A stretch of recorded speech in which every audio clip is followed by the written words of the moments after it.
C'est pas la peine d'aller allumer un cierge. Il faut te repentir de tes péchés. Voilà le cierge. Tu es coupable, nous sommes coupables et nous serons toujours coupables.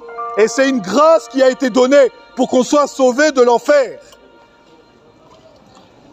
Et Marie ne te sauvera pas. Ton curé ne te sauvera pas, ton pasteur ne te sauve pas. Celui qui sauve, c'est celui qui est ressuscité des morts. C'est lui qui sauve de l'enfer. Prends à gauche.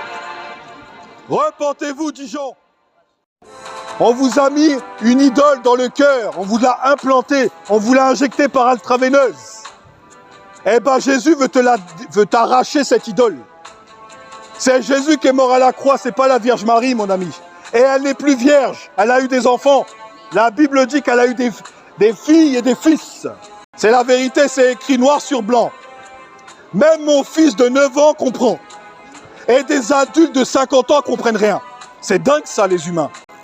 Les humains, ils ont 50 ans, c'est comme s'ils ne savaient pas lire. Mon gamin de 9 ans, il sait que Marie a eu des enfants.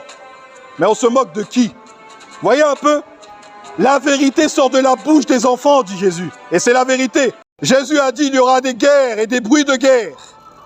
Mais gardez-vous d'être troublés, car il faut que ces choses arrivent.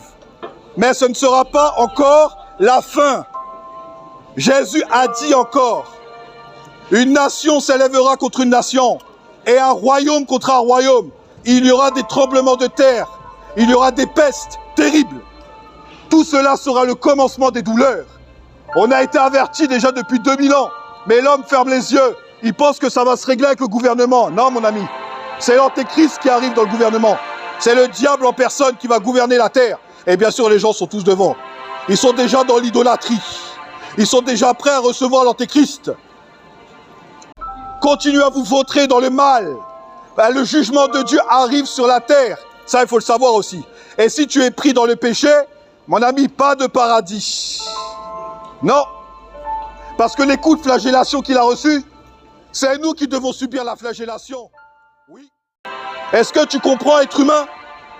Est-ce que tu as encore de la conscience pour comprendre, mon ami? Parce que ta fierté, tu vas l'emporter dans la tombe. Et tu finiras mal, mon ami, très mal. Parce qu'un pécheur ne rentre pas au paradis, mon ami. Il finit dans le feu.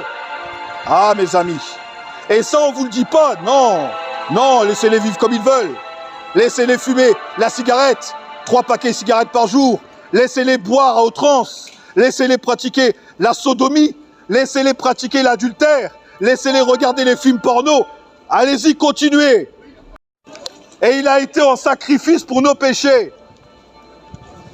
Il a subi la flagellation. Est-ce qu'on sait ce que c'est que la flagellation? On va parler. Chaque coup de flagellation qu'il a reçu sur son corps représentait ton mensonge. Représentait mon adultère.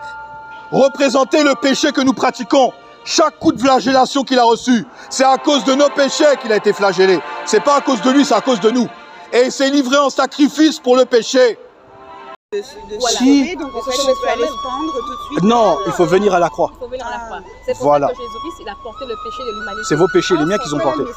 Mais c'est ce que je dis. Mais c'est ce que je dis. Mais, Aller à la mais- croix, voilà. Voilà, et accepter de croire à mais c'est ça que je dis. Mais vous ne me laissez pas finir. Ce que la Bible dit.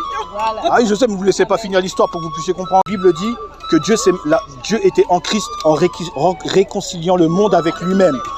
Voilà. Et qu'il n'impute pas le péché aux hommes. Et qu'il leur donne leur pardon de tous leurs péchés. Vous avez péché, un exemple, je vais dire une connerie. Vous avez péché 2 millions de fois, et bien la grâce suffit pour vous tout, vous lavez vos péchés. Croix qu'il a porté. Et il y a un baptême de repentance que Jean-Baptiste a prêché, vous avez connu, vous connaissez, c'est par immersion. Total, comme Jésus, voilà. En fait, Jésus, il dit quoi pour qu'on soit sauvé? Jésus est clair dans la parole. Celui qui veut venir après moi, qu'il renonce à lui-même, qu'il se charge de sa croix chaque jour et qu'il me suive. Car celui qui voudra sauver sa vie la perdra, et celui qui la perdra à cause de moi la trouvera. C'est un appel à mourir. À nous-mêmes, je parle, c'est personnel ça. C'est une relation avec Jésus. C'est fort, je sais. Mais Jésus demande la mort aux pécheurs je parle, nos œuvres, pour recevoir la vie nouvelle en Jésus. Et c'est divin. En fait, c'est surnaturel. C'est ça. Jésus dit, voilà madame, voilà tout simplement. Vous avez la bonne nouvelle maintenant, la foi.